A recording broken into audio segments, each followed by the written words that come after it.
बेटा जहाँ भेटाओगे वहाँ मार के निकाल देंगे हलवा। अभी तुम देखबे कहाँ किए हो, भूया बरान के जलवा।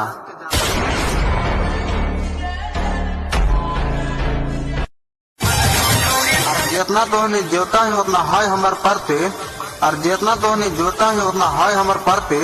बेटा मांझी बरान के मारल का कहीं लेता ना भरते।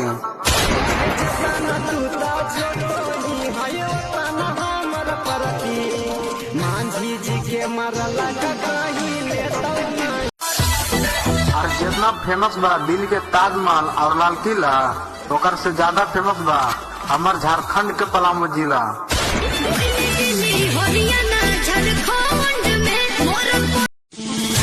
अरे कोर्ट कचहरी में पता कर लिए, सबके नजर में बदमाशन के भेष है।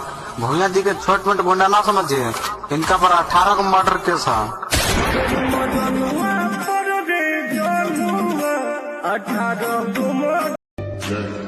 अरे कौन कहता है भूया जात सबसे छोटा है? बेटा इतिहास पढ़ ले, हम तुम्हारे बाप और तू हमारे बेटा है।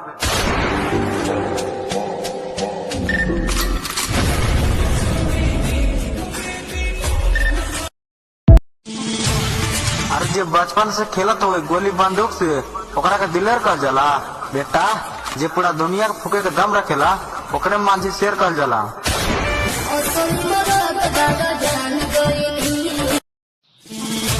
अरे हमरा देखाओ ना पावर हथियार के, अरे हमरा देखाओ ना पावर हथियार के, रखेली काटा काहे के लड़का है भूया ब्रांड के।